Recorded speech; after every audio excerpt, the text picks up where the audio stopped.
Over the last couple of years, it's become increasingly clear to many of us that what we were taught about the past in school was, to put it mildly, complete nonsense, and the TV, along with other media, just push the same fabricated nonsense. It's also no secret to anyone who's looked into it that trams date all the way back to the 19th century. But the real question is, what kind of energy actually powered them in those early days? Sure, there were some steam-powered models, but when you look at these photos, there is absolutely no indication of steam technology being used. Simply put, and perhaps surprisingly, they're electric trams, or to put it in a way that some might find a bit complicated or even hard to believe. They ran on transmitted wireless electricity. We're often shown pictures of horses pulling them. And while that did happen, it was much later in the timeline. Before that, trams ran all over the world, and they all operated on one fundamental principle. They weren't originally designed or made for horses at all. So what's the point of creating such a technologically advanced structure? Too bulky for horses, especially when carriages were already readily available. Besides, there were plenty of steam engines around that outperformed even more steam engines than they did in the 19th century modern freight transport in terms of sheer power and efficiency. And I won't even begin to mention the truckless trains that existed as far back as 1830. Take for example the one in St. Petersburg, which Victor Tsui famously sang was 2,000 years old. If I'm not mistaken, the singer from Sector Gaza sang about something similar, and he was known to have possessed one of the largest and most impressive rare book libraries in the world. But the undeniable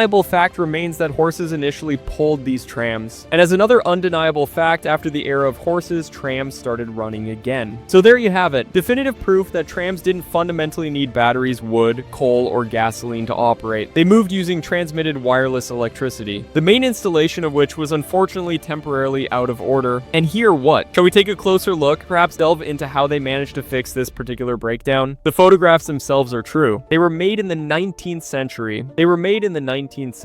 Truly amazing, with the majority of them originating from the 1800s. So it's clear that we certainly didn't invent photography, did we? And if anyone has been praising how we became civilized and subsequently invented color photos, unlike in the Tsarist era, you can definitely stop being proud of that now. Even color photos existed long before our so-called civilization came to be. This is a photo inside a tram. Here's a snippet from an article where I found these photos. Quote, "If you can picture fractal geometry, this is it in its purest form. And this fringe isn't just for show, it serves a real purpose. This roof design is actually a modified version of the dome of an Orthodox church, complete with two apples at the very top. The metal framework meticulously forms the dome itself, and the finial above the apple, which would normally be prominently on top, is cleverly moved down and spread strategically around the roof's perimeter. Technically brilliant, wouldn't you agree? However, any work at height on these intricate structures makes maintenance incredibly difficult and complex, posing significant challenges. The same principle is often used in similar buildings across different regions. So there you have it, a fantastic country where they didn't need to drill for oil and fight wars over it, a testament to ingenuity and resourcefulness. And these countries existed on every continent wherever there was civilization, showcasing diverse approaches to sustainable living and architectural innovation, until a select few individuals conceived a truly ingenious method for amassing wealth and then, over the course of several decades, successfully put their plan into action. But honestly, that's a completely different story altogether. Since we're already on the subject of domes and apples, perhaps we should shift our focus and examine something else entirely. Has anyone here ever actually seen apples perched atop glass domes? Probably not, I'd wager. And you certainly can't entangle an apple with light bulbs in that particular manner. How on earth could this apple possibly shine with the intensity of a giant light bulb? Furthermore, in this photograph, besides everything else, the brightness of the lamps emanating from the apple gradually diminishes as you move downwards, which directly contradicts all known laws of physics. More fantasy perhaps, but honestly, all of this is mere nonsense when compared to the implications of a global revolution. Specifically, a device capable of receiving electricity centrally in such a massive volume as we see in these illuminations, assuming it even existed in the first place. Most likely, if there were incandescent lamps present here, power would be considerable.